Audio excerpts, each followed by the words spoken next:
19 horas. Boa noite a todos, boa noite a todas. Bem-vindos, bem-vindas a mais uma live nesta terça-feira. Queremos aqui, inicialmente, dizer da alegria de ter partilhado outras entrevistas com outras lideranças nacionais. Hoje teremos uma liderança de dimensão nacional, com uma longa trajetória política, que participou dos grandes acontecimentos das últimas décadas no nosso país, com uma posição aberta, clara, explícita e pública sobre grandes temas que mexem com a vida do povo brasileiro. Logo em seguida, apresento o nosso convidado especial, Roberto Requião, e antes disso, além de dar as boas-vindas, dizer que nós vamos partilhando essa live nas nossas redes sociais, no Facebook, no nosso canal do YouTube, Professor Pedro Xay, e vocês todos estão convidados aí para partilhar, para se inscrever, para que a gente possa divulgar, socializar o conteúdo desta live com outras lideranças que, nesse momento, não estão conseguindo acompanhar esse momento e desta entrevista. Então, quero aqui dar as boas-vindas ao nosso convidado especial. Uma das grandes lideranças que eu tenho profunda admiração, convivemos em vários momentos e eventos importantes. Roberto Requião esteve em 2 oportunidades no último período em Santa Catarina, numa aula pública, num curso de pós-graduação, discutindo o Brasil e o seu futuro, num grande evento na Universidade Federal de Santa Catarina, enquanto senador, para discutir a lei do abuso de autoridade em função da morte por abuso de autoridade do nosso magnífico reitor Cancelier, e que se transformou em lei no Congresso Nacional.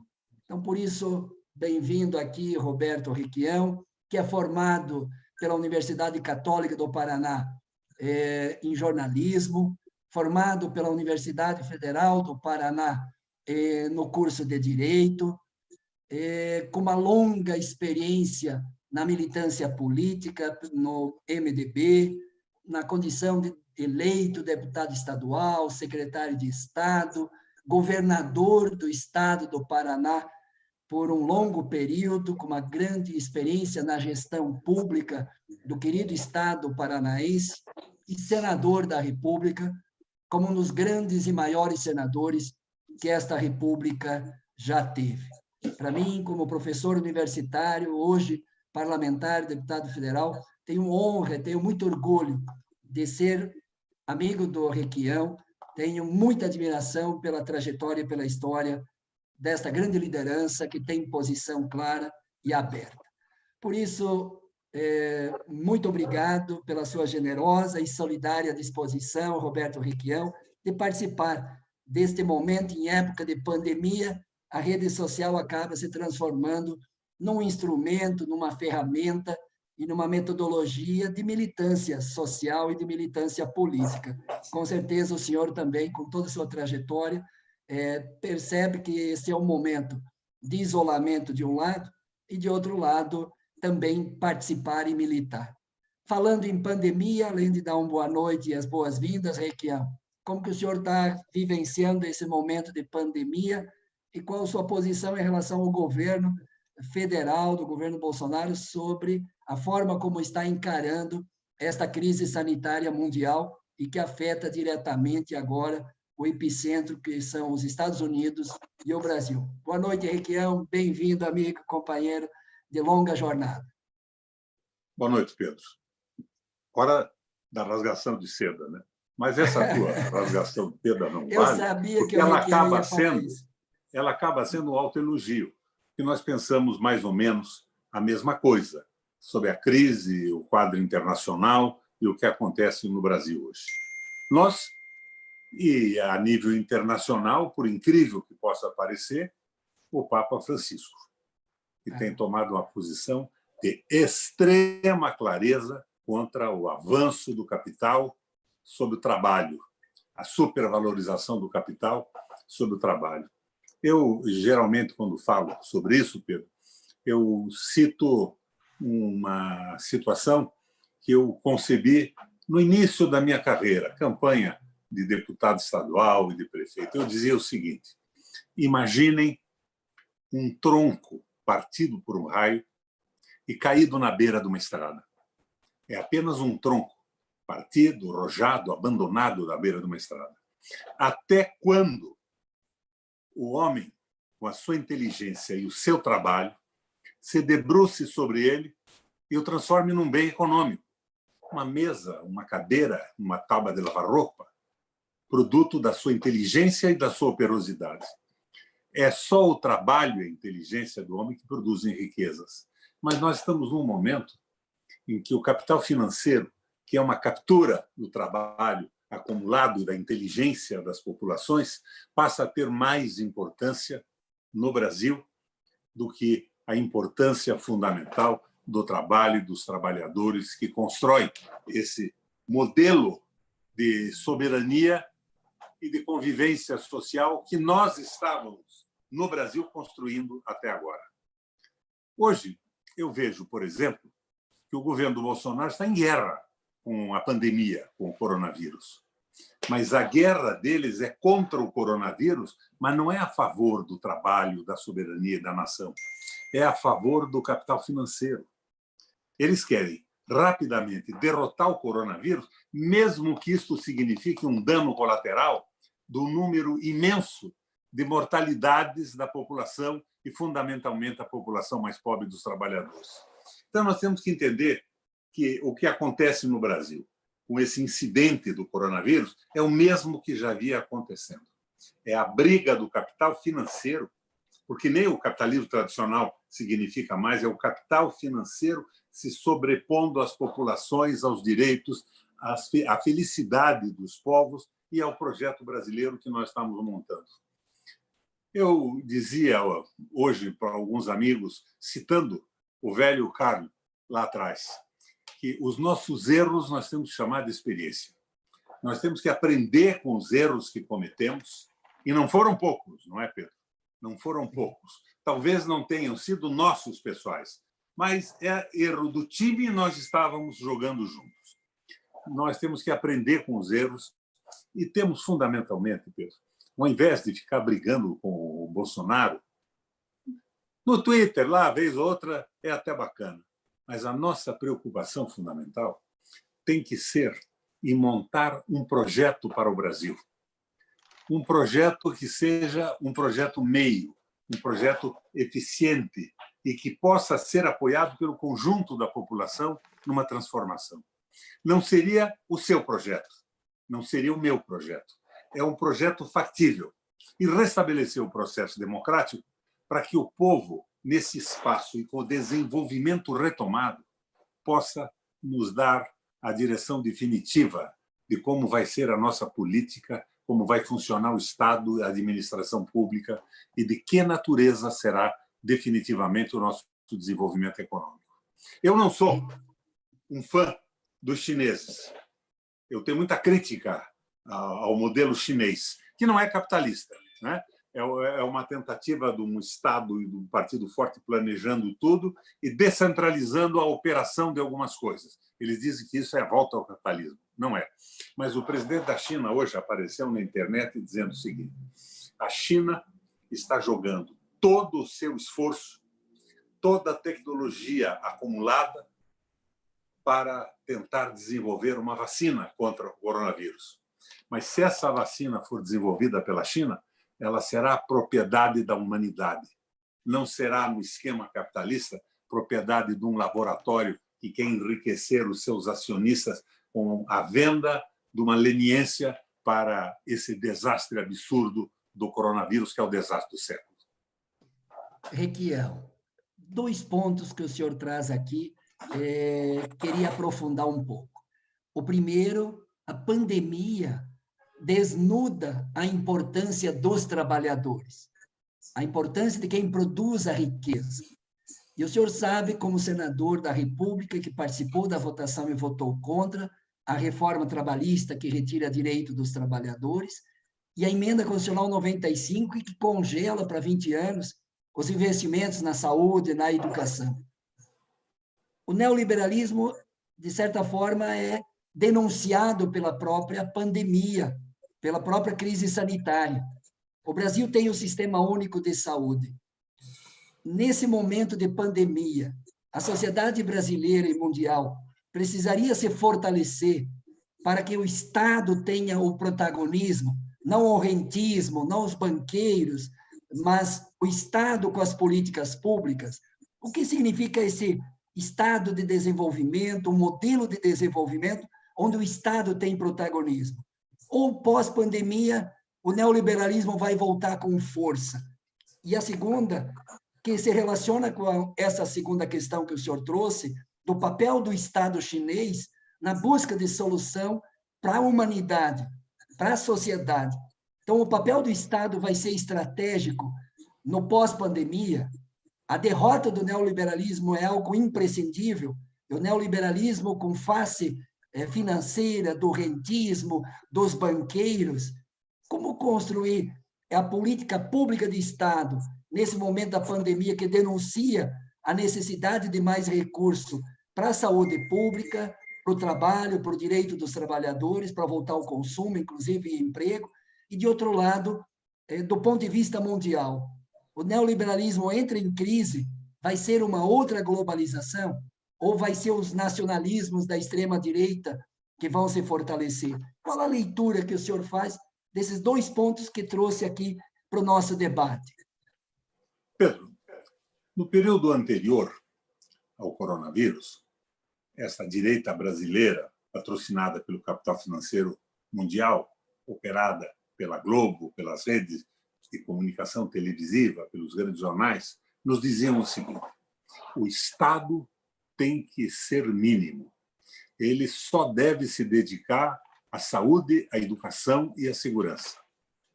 Mas, posteriormente, antes do coronavírus, eles começaram a privatizar a saúde, a educação e a segurança. Então, mostra que eles não querem nenhuma preocupação solidária com as pessoas. Eles não querem se identificar com o povo dos seus países. Vale os banqueiros e o grande capital financeiro que se sobrepõe, inclusive, ao projeto capitalista que foi anterior. É a financiarização do mundo, que eles chamam de globalização. Então, nós precisamos pensar num projeto, mas esse projeto tem que ser refletido com o sucesso e os erros dos Estados Unidos. Você concorda? O Jimmy Carter, outro dia, numa carta que mandou para o Donald Trump, ele dizia o seguinte: Trump, você está preocupado com o crescimento da China. E você tem razão de estar preocupado, porque ela pode passar dos Estados Unidos. Porque nas últimas décadas os Estados Unidos investiu 300 trilhões de dólares nas Forças Armadas para dominar a energia do mundo, o petróleo, a geração hidrelétrica e o acesso aos minerais de cada país. No Brasil, o pré-sal, na Bolívia foi o lítio, e essa dominação contava com o apoio irrestrito do exército norte-americano e da sua força. A China foi utilizada pelos Estados Unidos em um determinado momento por causa da sua mão de obra baratíssima. Não tinham direito algum, não tinham sindicatos organizados, e eles reverteram esse processo num processo de apropriação do conhecimento e conseguiram, comprando commodities do Brasil, da América Latina e desenvolvendo a sua tecnologia, avanços na robótica, avanços na ciência em todos os setores, portanto, avanços na mecanização, e conseguiram, com isso, sem ter entrado numa única disputa imperialista de dominação com outros países, montar uma nova infraestrutura chinesa. A China tem trem-bala, a China tem cidades inteiras novamente construídas, a China tem o projeto da nova Rota da Seda. E, por isso, o Jimmy Carter dizia ao Trump que, por isso, ele tinha que ter medo da China. Mas os Estados Unidos não fez nada a não ser reforçar o seu poderio militar e estabelecer a conquista do mundo, anarquizando projetos de desenvolvimento localizados no planeta. O último foi o da Bolívia, o anterior foi o nosso projeto no Brasil. E eu não estou dizendo que nós não cometemos erros, Sai. Cometemos Sim. erros, temos que saber quais foram e temos que chamar quais foram e temos que chamar os nossos erros de experiência e construir um projeto de desenvolvimento suportado em todas essas experiências. No New Deal dos Estados Unidos, depois da recessão, antes disso, na retomada do crescimento da Alemanha, a nova política alemã com Yar Machachi, no projeto japonês, no projeto americano, fundamentalmente, por exemplo, com o Roosevelt dizendo que ia retomar o crescimento, obrigando por lei a diminuição da carga horária e aumento dos salários, para criar consumidores e mais pessoas ganhando dinheiro inseridas no mercado de consumo. São ideias que se suportaram nas ideias do Churchill na Alemanha. Temos que dar uma olhada na Rússia. O comunismo da Rússia não existe mais. Tivemos primeiro a glasnost, né, que é o deselo, e posteriormente a perestroika, que é a reconstrução. Então, você diria, não valeu nada aquela experiência? Muitos erros. Ele foi demolido pela glasnost e pela perestroika, o regime. O regime foi demolido. Mas a Rússia hoje continua sendo uma potência militar graças a um avanço na tecnologia de satélite, de robotização, de foguete. Temos que aprender com isso tudo e montar um projeto para o Brasil. O Brasil é grande demais para ser um objeto de manipulação da briga entre potências. Antigamente era o comunismo, agora não é. Agora é geopolítico. É a Rússia aliada à China estabelecendo uma dominação econômica no mundo e os Estados Unidos disputando de todas as maneiras. Nós não podemos embarcar nesta guerra. Nós temos que aproveitar, como Getúlio aproveitou a última grande guerra, para viabilizar vantagens para o desenvolvimento econômico e social do Brasil. O general Vilas Boas, que eu convoquei uma época, convidei para depor na Comissão de Constituição e Justiça do Senado, disse isso com todas as letras. Eu fiquei empolgado, mas, de repente, o general Vilas Boas estava apoiando o Bolsonaro, que é um absurdo total. Onde estão os grandes generais brasileiros? O que sai? Lembra do Geisel? Ditador. Sim. Ditador, mas nacionalista. Reforçou a Petrobras, a Vale do Rio Doce, não é? Ele tomou atitudes de defesa da soberania nacional. Ele não cedeu aos pedidos impositivos dos interesses norte-americanos. Ao mesmo tempo, não se pretende fazer uma guerra aos Estados Unidos. Nós não podemos nos alinhar a interesses que não são os interesses do povo, do trabalho, do salário e da felicidade da nossa gente. Eu acho que esse é um ponto, Requião, que eu gostaria de trazer aqui. A pandemia mostrou que o processo de industrialização, inclusive máscara, equipamentos, respiradores, a indústria está na China. 90 e pouco, o próprio Estados Unidos sequestrou respiradores, equipamentos que vinham para vários países aqui da América Latina e segurou nos Estados Unidos, porque lá se desmontou a própria indústria nacional. Primeiro, a necessidade de, nesse programa, nesse projeto, nesse plano de Brasil, reindustrializar o Brasil para superar essa perspectiva, mesmo que se mantenha nas commodities, no agronegócio, nos minerais, mas construir uma nova indústria nacional. A pandemia provocaria, nesse plano de desenvolvimento do país, de resposta. Segundo, cabe nesse plano, e aí o mundo do trabalho, aumentar o salário, aumentar o emprego, para ter um consumo de massa num país que tem mais de 200 milhões de habitantes. Então, como associar e diminuir a força do setor financeiro e aumentar a força da indústria? O Brasil foi se desindustrializando. Grande parte dos equipamentos é tudo importado, como o próprio Estados Unidos. E agora a pandemia desnudou a necessidade de nós buscarmos uma nova industrialização no país.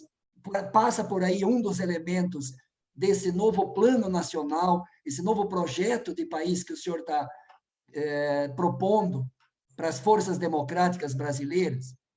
Sem dúvida alguma. Sem dúvida alguma.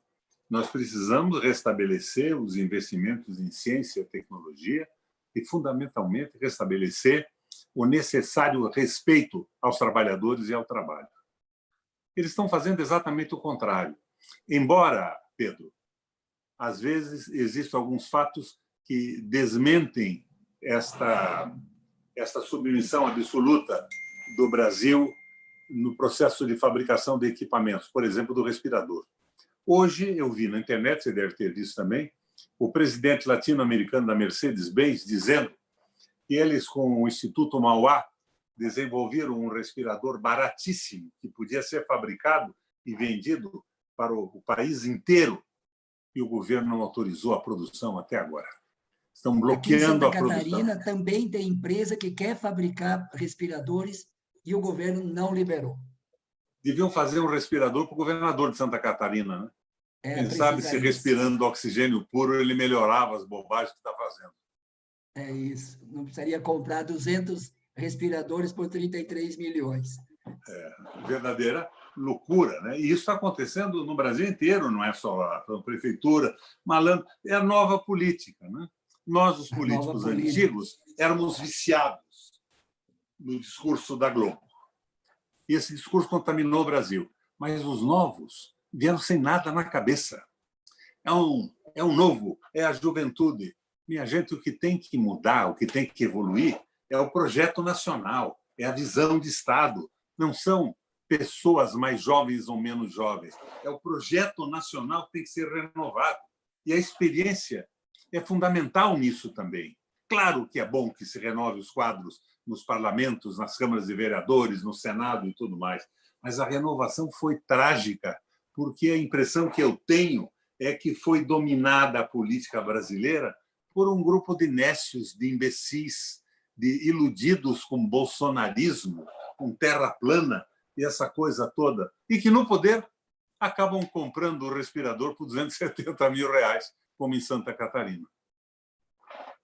E nem recebem ainda, né? Sim. Mas pagam na frente. Vamos falar. Então, temos vivendo hoje uma situação do imprevisível, do indeterminado, uma conjuntura muito insegura para que direção vai tomar. Do ponto de vista da democracia, na conjuntura atual, nessa crise econômica e social, que vem já com Paulo Banqueiro Guedes, que eu chamo, que foi um pipinho antes do coronavírus, agora se aprofunda os problemas econômicos e sociais, a crise sanitária, que o jeito como o governo enfrenta essa crise, Brasil e Estados Unidos serão os dois epicentros mundiais da pandemia, com milhares e milhares de mortos, que poderia ser evitado, e a crise política. Vamos falar, o senhor que foi um grande defensor da democracia, contra a ditadura militar, tá? Participou de toda essa trajetória histórica com uma profunda experiência.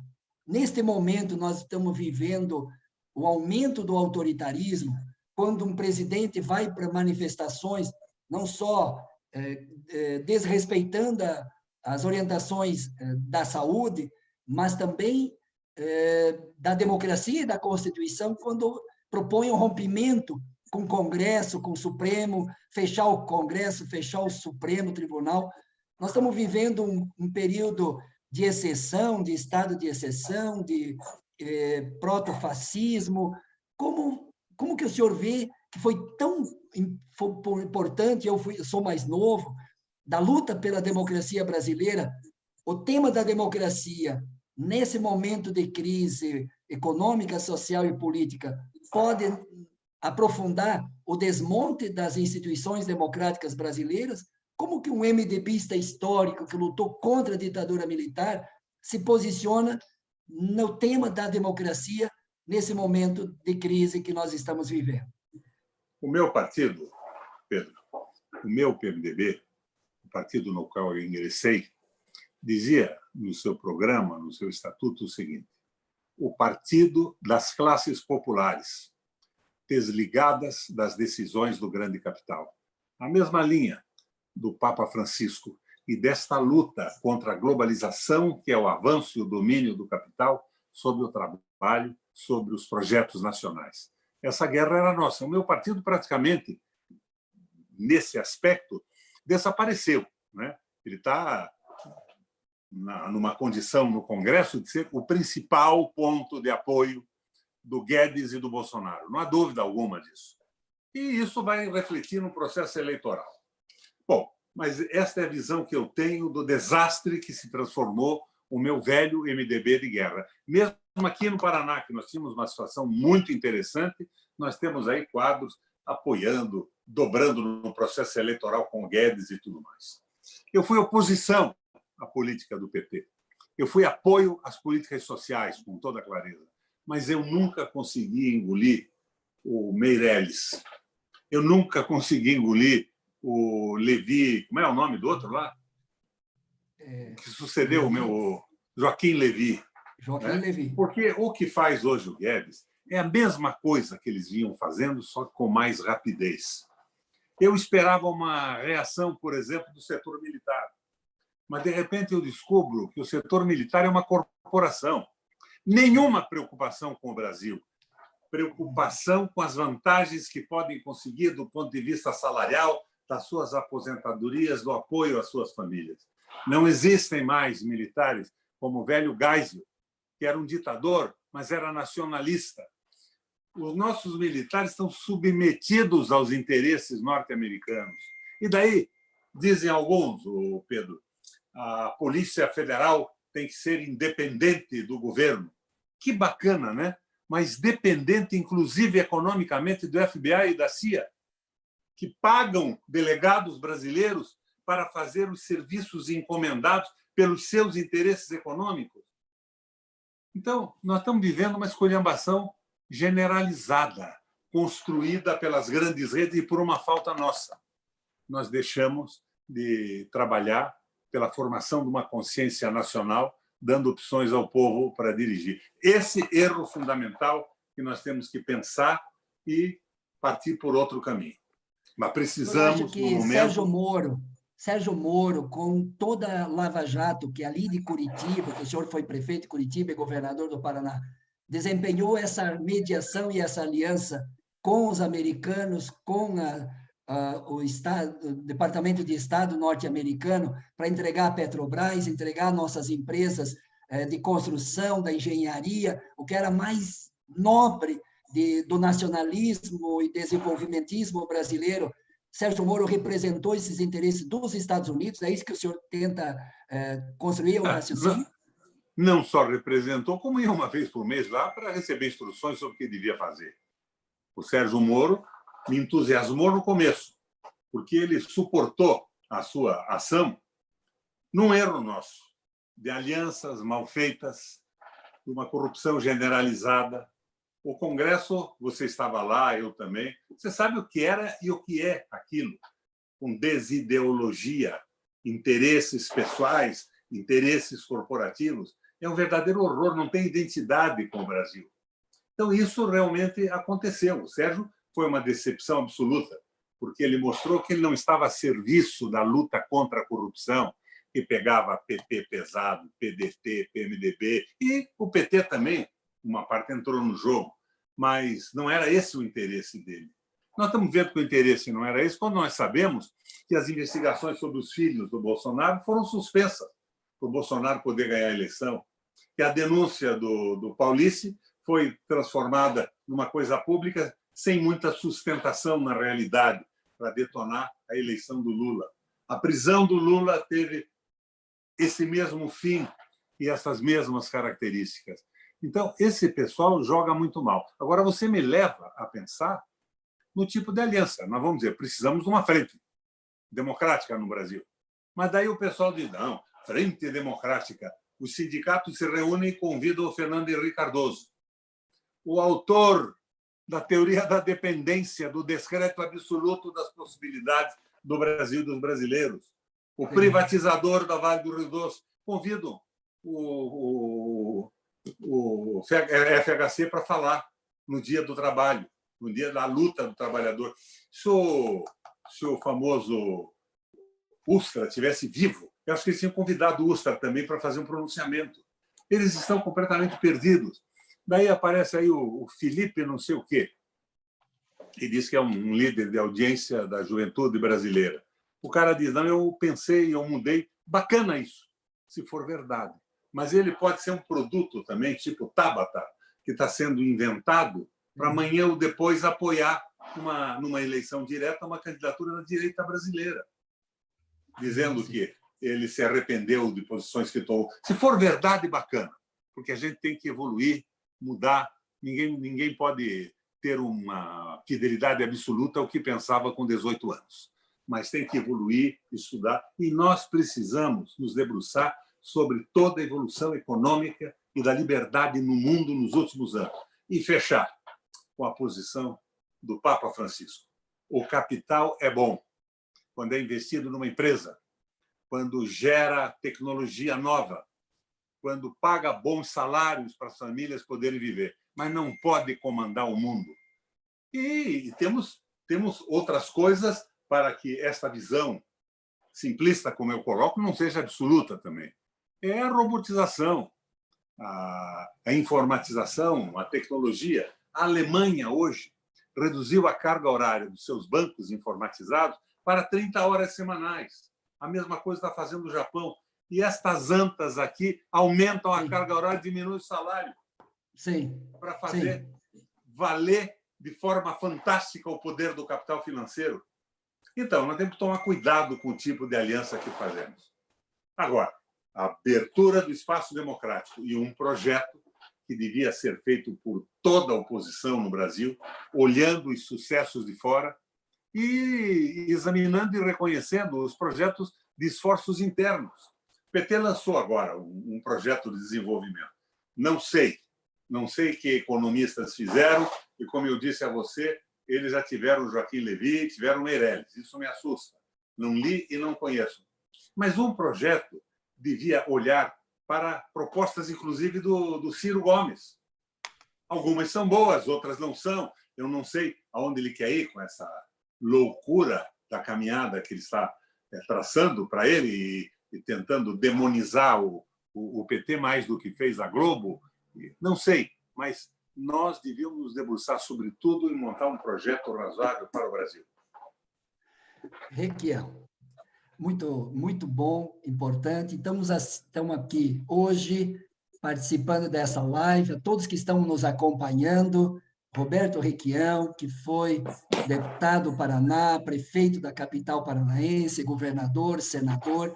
Estamos discutindo os problemas do povo brasileiro, o futuro do nosso Brasil, e queremos agradecer a todos que estão compartilhando, interagindo, sugerindo, fazendo perguntas aqui também para o Requião, e não deixam de partilhar, tá? E se inscrever no nosso canal, Professor Pedro Czai, no YouTube, no nosso Facebook, partilhe, compartilhe, para que esse conteúdo extraordinário de alguém que tem história, tem decência e honradez para falar o que está falando na nossa live, que é o Roberto Requião. Então, a todos que estão partilhando agora, que não iniciaram no início da live, estamos reapresentando aqui, então, nosso amigo, liderança do Paraná, nosso amigo Roberto Requião, e agora vamos passar para um segundo momento, e acho que é isso que o senhor está falando.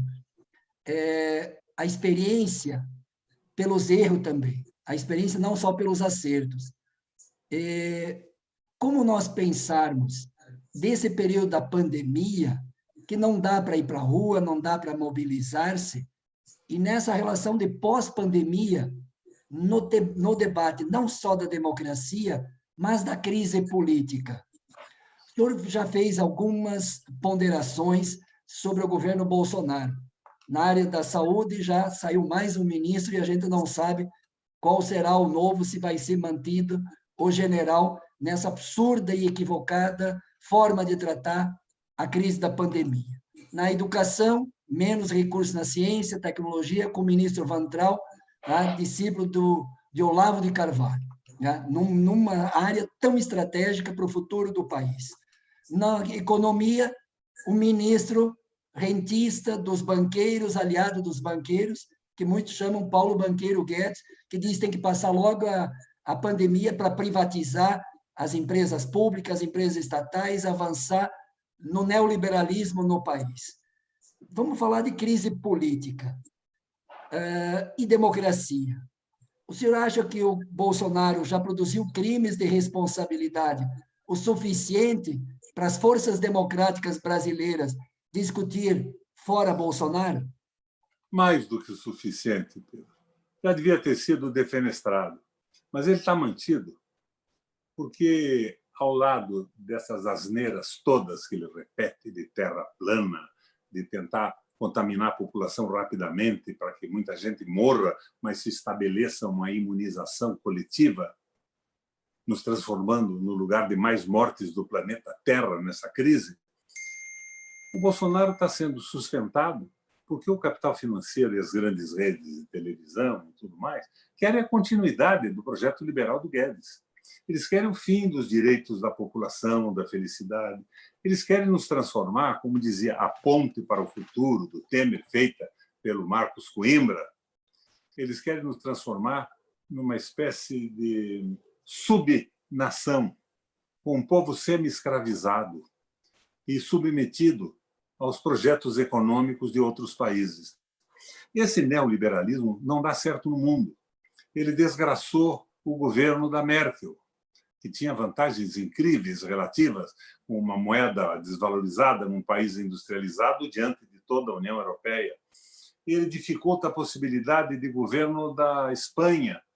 Ele está moribundo no mundo e pediu asilo no Brasil e encontrou esses idiotas todos para fornecer asilo através da mão amiga dos Estados Unidos da América do Sul, que é o operador disso tudo.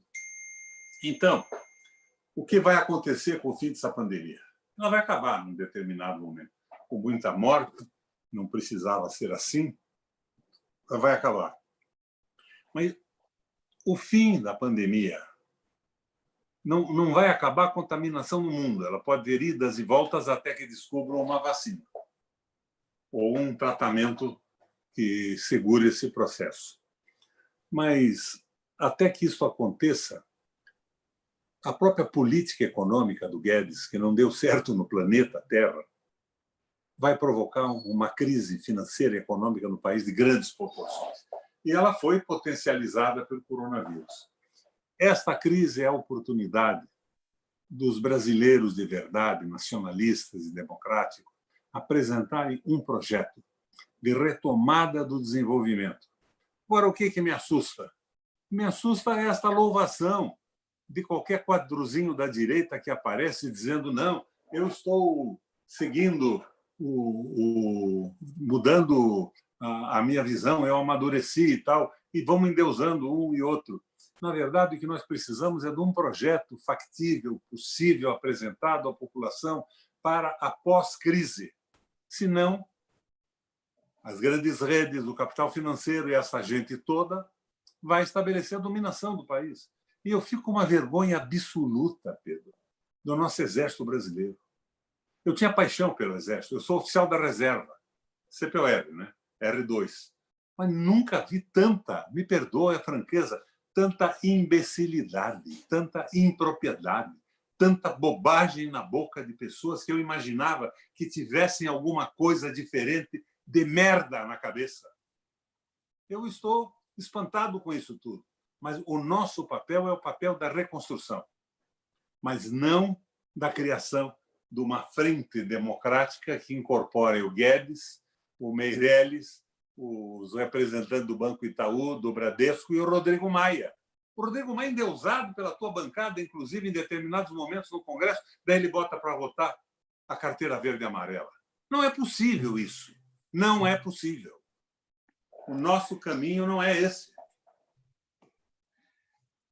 E o que está se percebendo, Requião, com o rompimento de Sérgio Moro, Dória em São Paulo, Rodrigo Maia na Câmara, eles podem estar aqui, junto com o Globo, junto com a grande mídia, construir uma ideia de que a alternativa ao Bolsonaro não é esse projeto de nação que nós defendemos.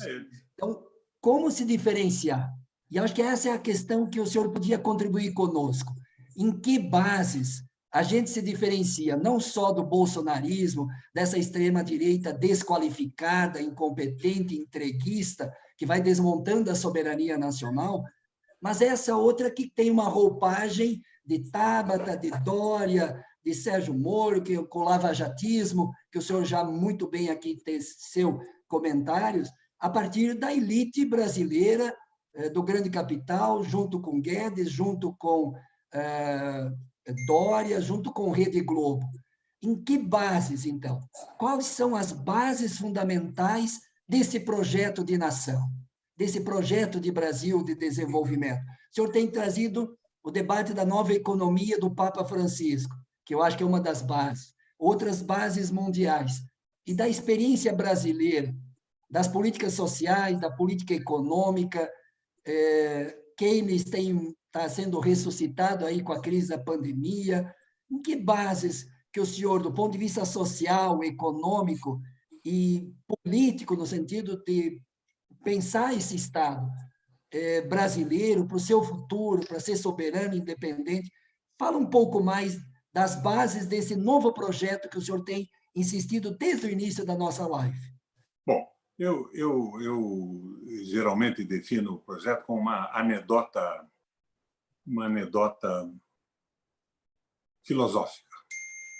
É o seguinte: um grande exército de um país soberano estava em guerra pela manutenção da soberania, do seu desenvolvimento econômico, pelos direitos da sua população. E ele, em determinado momento, precisava tomar uma colina. Era fundamental a tomada da colina para ele se reorganizar e continuar avançando. Então, essa anedota contempla uma consulta a 3 comandantes. O primeiro comandante dá uma olhada lá e diz: eu não tenho meios, meu armamento é precário, o número de homens para tomar essa colina e mantê-la é pequeno, não tem como realizar esta missão. Ele comete um ato extremo de covardia e vai almoçar, por exemplo, se fosse o caso, na Alemanha não tinha essa figura, vai almoçar com o César Maia e convida o Fernando Henrique para o Dia do Trabalhador, de 1º de maio. O segundo homem é um temerário. Ele olha: com esses homens e com esse material, eu tomo a colina, não há dúvida, avança, toma a colina, mas dá uma olhada para frente e diz: eu vou avançar. Avança além da colina. Ele perde os homens, perde o equipamento, o exército fica sem a posição estratégica que precisava dominar. O terceiro homem dá uma olhada e diz: com esses homens e esse material bélico, eu tomo a colina. Avança, toma a colina sem nenhuma perda e mantém a colina. Esse é o cara que comete o ato meio, o ato eficiente, e dá condições para o exército da retaguarda avançar. Então, eu acho que o fundamental agora é nós formularmos um projeto de desenvolvimento meio, aristotelicamente, um ato eficiente, que não seja o dos seus sonhos, não seja o do meu, das nossas leituras da juventude, mas seja uma análise profunda do que tem acontecido no mundo, nas recessões que o mundo viveu, no que aconteceu na Revolução Russa, o que acontece na China, o que acontece no Japão e o que está acontecendo nos Estados Unidos, que não investiu mais em nada, mas apenas 300 trilhões de dólares no seu exército para dominar o mundo. Então, este projeto é o projeto meio. É um projeto que tem que levar em consideração as possibilidades de nós redemocratizarmos o país, tomando essa colina, e termos força para manter essa posição e dar condições para o exército da retaguarda, que é o povo brasileiro, com ampla liberdade de comunicação, discutir o seu futuro. O que é que nós queremos da economia? O Papa está certo? Está errado no quê? A Rússia é completamente errada? Os Estados Unidos, uma bobagem? A Europa inteira se ferrando em favor da Alemanha? Não dá para entender isso? A Alemanha desvalorizando a sua moeda na União Europeia e todos os países valorizando. E a Alemanha mais industrializada ficou imbatível, comandando aquilo tudo. Então, essas coisas têm que ser entendidas. E com este projeto, nós temos que sair por aí e dizer para a nossa gente: olha, nós queremos ganhar a eleição presidencial. Com quem? Me perdoa, Pedro, não me incomoda. Se tiver um projeto e um grupo de apoio forte e capaz de mantê-lo em funcionamento, não quero saber se é o Haddad, se é o Ciro ou se é qualquer outro. Mas nós precisamos ter projeto com clareza e avançar em favor da soberania do Brasil, em favor da felicidade do povo e em favor da construção de um projeto nacional que estava sendo elaborado de uma forma ou de outra, mas que fracassou com a desindustrialização do Brasil, que não é do PT, também do PT, mas ela vem de 30 anos atrás. Em 80, o Brasil produzia industrialmente mais do que os tigres asiáticos. Quem eram os tigres asiáticos? Tailândia, Malásia, Coreia do Sul e China. Nós produzíamos industrialmente mais em 80. Hoje nós não produzimos 15% do que eles produzem. E depois desses Meirelles e Guedes, acho que nem 10%. Nós temos que retomar a capacidade de crescer e a capacidade de passar informação para a população. E daí vamos à luta na defesa dos direitos dos trabalhadores, das empresas brasileiras, das pequenas e médias empresas.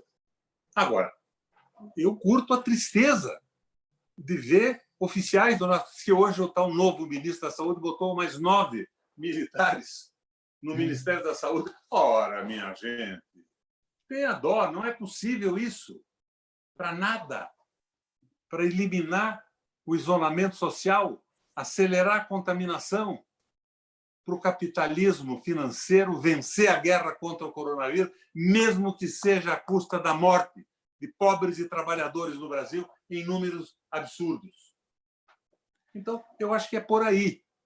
Eu vejo, por exemplo, esses companheiros nossos, não vou citar nome, que degladiam-se com o Bolsonaro no Twitter. Bolsonaro é imbecil, Bolsonaro é isso, Bolsonaro é aquilo.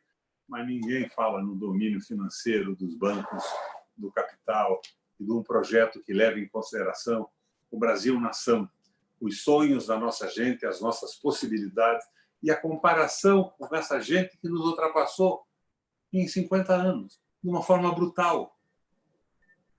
Onde estão os militares? Fascistas mais nacionalistas? Nem isso mais!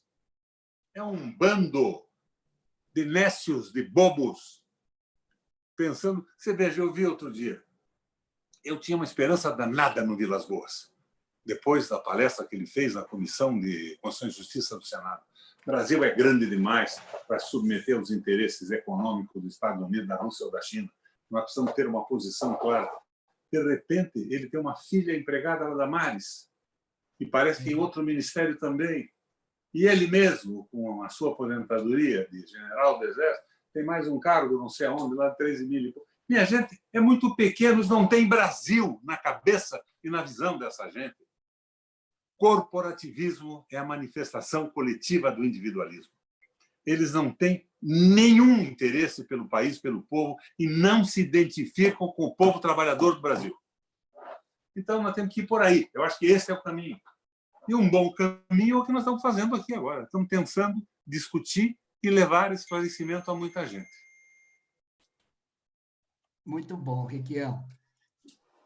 Esse aspecto que o senhor tem tecido por duas oportunidades, a crise, a crítica aos militares, que quando se esperaria eles defendiam o território, defender a soberania, defender os interesses do povo brasileiro, o que o senhor traz aqui é que eles, nesse momento histórico, não dá para contar. Não, são uma corporação procurando vantagens. Corporativismo, pelo corporativismo que o senhor falou, e eu vivenciei no Congresso, eles fizeram quase uma auto-reforma da Previdência para se beneficiar. Aumentando o salário deles no momento de crise. Auto-reforma da Previdência, que não permitiram nem a votação no plenário para não explicitar para o povo brasileiro os seus benefícios, que para se aposentar, quando vai para a reserva, ganha mais do que ganhava antes, tirando dos trabalhadores a maior parte do direito de se aposentar, e milhões de brasileiros não vão se aposentar. Hoje você tem o general de 5 estrelas, mas se o general de 5 estrelas se aposentar, ele se aposenta como marechal, que é uma figura que não existe mais, apenas para efeito de melhorar o salário da aposentadoria. Sim, porque daí o militar não se aposenta com o último o salário do mês. Ele aumenta porque ele aumenta de patente e aumenta o soldo quando vai para a reserva. Então, A Agora, questão veja, isso tudo até poderia ser conversado. Eu disse a você que eu sou meio milico e tinha até agora uma paixão secreta pelo Exército Brasileiro. Mas, num momento de crise do país, nessa esculhambação, de redução de salário do trabalhador, é falta de vergonha na é cara. isso. Por isso que esse perfil neoliberal do Exército Brasileiro, dos comandantes, que coloca que esse não é um aliado estratégico de um projeto nacional neste momento da história. Por isso que eu queria, quando o senhor fala meio, eu queria fazer uma provocação para o senhor e perguntar se a alternativa para o país passa pela esquerda, centro-esquerda, porque o meio eu posso interpretar, e por isso quero provocar o senhor, quando o senhor estava falando, o meio pode ser Dória, pode ser ali, Não, o meio, não. por onde passa o meio? Esse Não, não. meio O, da colina. o Porque, meio, como está não, muito me perdoa, polarizado não um passa lado o nem PT e o perto dessa gente. bolsonarismo, oi? Nem perto dessa gente, não passa. Sim, sim. Eu O queria que o esclarecesse meio para tem não uma dar uma limitação, interpretação. que é a identidade com a população, amor pelo país, preocupação com a soberania de um projeto. O meio não passa por essa gente, nem por Fernando Henrique, nem por Dória, nem por Felipe nesse momento, embora eu bata palma se aquela modificação de opinião é verdadeira. Pode ser, pode não ser, pode ser uma nova Tabata, não é? Sendo produzida aí para influenciar no processo eleitoral. Então, o meio tem que ser de gente que pense no país. O meio não tem Rodrigo Maia. Não é possível Rodrigo Maia no meio. Nós temos que construir um projeto para o Brasil. E esquerda? O que é a esquerda? Ô, Pedro, você me conhece um pouco já. Eu Sei. nasci numa visão política definida. O meu bisavô foi o lugar-tenente da Revolução Separatista da Federação do Equador, junto com Frei Caneca. O meu trisavô. O meu bisavô fundou o primeiro Partido Socialista do Brasil, chamava-se Partido Operário Brasileiro. Ele era um nordestino, sergipano, formado em Direito em Pernambuco, e depois passou um tempo na Universidade dos Jesuítas de Córdoba, na Argentina.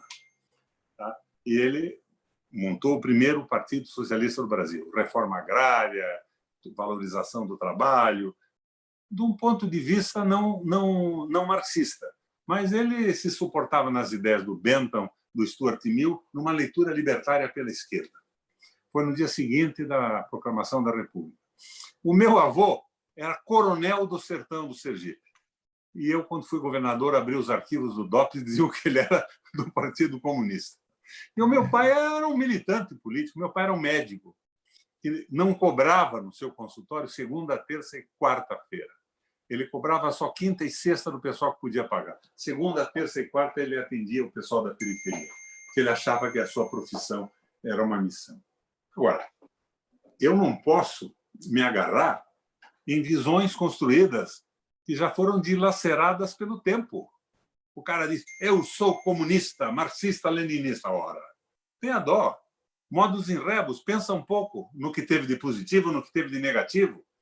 Como eu disse a você, pensa na recuperação do New Deal, com o Roosevelt e o Keynes, pensa na recuperação da Alemanha pela direita, mas extraordinariamente eficiente, com o Hjalmar Schacht e o filho da puta do Hitler, a grande retomada do desenvolvimento econômico e a utilização disso pelo nazismo, mas o sucesso dos mecanismos montados. Pensa no crescimento absurdo da China, que, junto com os tigres asiáticos, era um país eco, que era uma formiga perto do Brasil dos anos 80. Vamos olhar o que eles estão fazendo. Não significa seguir. Nós temos o nosso próprio país, nós temos as nossas circunstâncias e estamos num processo de formação de consciência política, processo de civilização que é nosso. Agora, vamos nos inspirar em tudo isso e não transformar o governo federal numa máquina de seguir os interesses econômicos do capital financeiro dos Estados Unidos, com as asneiras que o Trump diz que são multiplicadas por 10 quando repetidas aqui pelo Bolsonaro. Agora, o jogo não é só ficar batendo no Bolsonaro. O Bolsonaro não sabe se vestir, não sabe comer, é um bobão, é brega, é inculto, é limitado, não tem vocabulário. mas nós temos que mudar o Brasil. O Bolsonaro vai sair, mais hora menos hora. Nós temos que ter um projeto para o Brasil. Agora, qual é o projeto? O PT ganha a eleição, vai trazer o Meirelles de volta? Uma Dilma vai contratar o Joaquim Levy? Não é por aí. Os nossos erros chamamos de experiência, para que não sejam repetidos.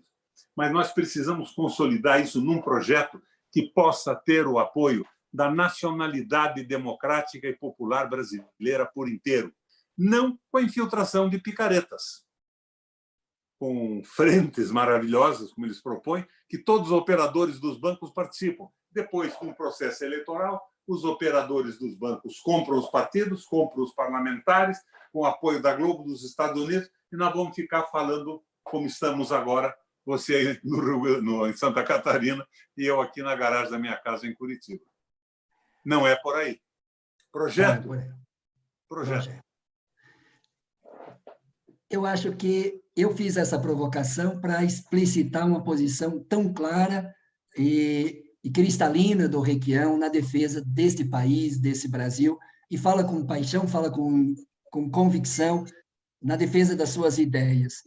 Nós estamos na reta final da nossa live já, queremos agradecer a todos também que estão participando, interagindo, compartilhem nossos canais nas redes sociais, se inscreva no nosso professor Pedro Gsai no nosso YouTube, no Facebook, partilhe e compartilhe essa extraordinária entrevista com o nosso sempre amigo, que tenho profunda admiração, Roberto Requião, que foi nosso senador da República, uma das grandes expressões na defesa desse país, que nunca se curvou, nunca se ajoelhou para interesses estrangeiros, mas defendendo o nosso país, o nosso Brasil.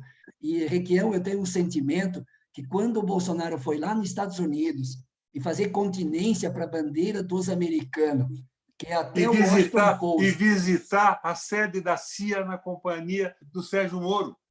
Junto com o Sérgio Moro, visitando a CIA, dizendo, estamos entregando para vocês, o Guedes dizendo, vem e leva o nosso patrimônio, roubo, em vez de defender... Vou vender a porra do Banco do Brasil.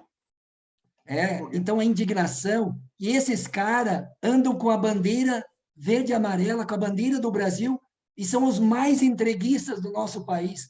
Essa é uma indignação que eu tenho, Requião, mas isso para mostrar um pouco quanto eu tenho simpatia por essa defesa da soberania nacional, de defesa desse Brasil para os brasileiros, para o nosso povo, e justamente com essa bandeira que movimentou as ruas, a bandeira do Brasil, eles estão rasgando a bandeira do Brasil e estão lá beijando a bandeira dos americanos. Então, claro, eu acho que... Nada contra a bandeira dos americanos, eles têm um país bacana, eles têm um projeto, de Israel também, tem problema com a Palestina, mas é um desafio montar aquele Estado israelense lá. Agora, eles estão com a bandeira brasileira, carregando por aí. Nós temos que tomar a bandeira brasileira deles. E para dar um fim à nossa conversa com a malcriação, tomamos a bandeira deles. E o cabo da bandeira a gente põe eleitoralmente no rabo deles. Esse é o Requião. Então, Requião, o senhor está com otimismo do futuro do Brasil? Toda a sua experiência, para nós terminar a nossa live, o senhor tem esperança? O senhor alimenta a utopia como o Papa Francisco, que o senhor trouxe aqui? E eu fiz 4 anos de teologia, tenho muito, li a Laudato Si, li as encíclicas do Papa, acompanhei o Sínodo da Amazônia para essa coisa ambientalmente, construir um modelo de desenvolvimento que respeita o meio ambiente, que o Bolsonaro está permitindo o desmatamento, a grilagem, o roubo da nossa Amazônia. O senhor tem esperança? Toda a sua trajetória de vida, qual é a utopia? Quem está nos acompanhando nessa live? O senhor como que o senhor falaria para a juventude, para os que têm 20, 30 anos? O senhor tem esperança de um outro Brasil? Que analisem o que tem acontecido no mundo, os processos de saída das recessões. E eu acho, Buxai, que o povo brasileiro que conheceu a CLT do Getúlio Vargas, os avanços trabalhistas do mundo ocidental, o período do Lula, em que foram colocados no mercado de trabalho e, portanto, no mercado de consumo em quantidades enormes. E os filhos puderam entrar em universidades. Que havia, ao lado de alguns erros que, para mim, são pesados na condução da economia, na volta da industrialização sustentável, havia uma identificação com os pobres, com os que estão fora do mercado de trabalho e fora desse país maravilhoso que a classe média elevada usufrui. Esta gente não vai se conformar em ser levada para o século passado, com perda absoluta de direitos e tudo mais. Há uma ilusão sustentada ainda pela grande mídia. A mídia ridiculariza o Bolsonaro, mas faz loas tecidas a cada minuto para o Guedes e para suas infames ações em detrimento do trabalho do trabalhador. O povo vai se revoltar. O fim disso aí vai criar uma crise e eu acho que, com um projeto bom, nós trazemos todo mundo. E quando eu digo todo mundo, eu penso no Exército Brasileiro também, que não é feito só por general aposentado, que não tem nenhuma noção do que acontece geopoliticamente. Ou tem noção, como demonstrou com clareza o Vilas Boas, e de repente vai por outro caminho, que não é o caminho do Brasil. Fico satisfeito com esse papo, estou sempre à tua disposição. E acabando esta famosa pandemia do Covid-19, aparece aqui no Paraná, vamos tomar um chopp e comer um pão com mortadela juntos. Vamos sim, Requião. E o senhor sempre bem-vindo ao nossa Santa Catarina. E muito, muito obrigado, Requião.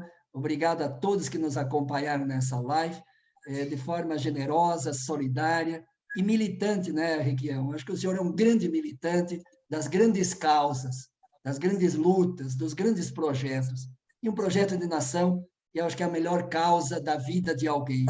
A sua militância social, sua militância política, com certeza foi o tempo mais nobre da sua vida, porque o senhor contribuiu com o nosso Brasil. E continuará contribuindo, porque essa live ela vai continuar sendo socializada, transmitida, democratizada para muita gente. Hoje um médico dizia, o dia que eu morrer, todas as lives que eu fiz vão ficar. Então, vai se eternizando todos os valores, as ideias, e esse é um instrumento que nós estamos utilizando nessa época de pandemia para divulgar as ideias. E hoje tivemos a honra, o privilégio de ter essa grande liderança, Roberto Requião, que foi uma das grandes lideranças políticas desse país, na defesa da democracia, na defesa da soberania nacional, na defesa de um projeto de nação, um projeto decente e digno para o povo brasileiro, tá? Com críticas ao governo da presidenta Dilma, ao presidente Lula, mas sempre do lado dos mais pobres, dos trabalhadores, contra a reforma trabalhista, contra a reforma da Previdência, contra a emenda constitucional 95. Eu acho que essa autonomia, essa independência e essa soberania sua, inclusive na relação com o seu próprio partido, tá? E na relação com a política, dessa soberania tua, tá? Dessa autonomia que o senhor alimentou sempre na vida, te faz uma grande liderança com profundo respeito. Então, é nesse respeito que eu te deixo um abraço dos catarinenses, de todos os brasileiros que acompanham essa sua história, essa sua militância, que vem de família, e ela vai continuar para o longo da história a sua contribuição histórica. Então, muito obrigado, Valeu, Raquel. Sai. Um grande abraço solidário. Deixa eu aproveitar esse nosso fim de programa para dizer alguma coisa a respeito do que alguns dizem a meu respeito. Eu larguei toda a atividade profissional de advocacia e empresas familiares para me dedicar à política com esse desejo enorme de transformação do Brasil. Hoje, depois que o Supremo tirou aquela tal verba de representação de ex-governadores, eu sou um ex-senador por 2 vezes, né? Fui 2 vezes senador. Eu fui governador por 3 vezes. Eu fui prefeito de Curitiba por uma vez, considerado pelo Datafolha o melhor prefeito do Brasil nas pesquisas. Eu fui deputado estadual também. Eu sou um político aposentado. A minha aposentadoria, Pedro, é de R$ 2.700 por mês pelo INSS. E essa canalha fala que nós somos os aproveitadores. Nós não somos aproveitadores, mas eles não passam de uns grandíssimos grandíssimos filhos da puta. Valeu, um abraço. Um abraço, Requião. A marca do Requião. Obrigado, Requião. Um abraço solidário. Valeu.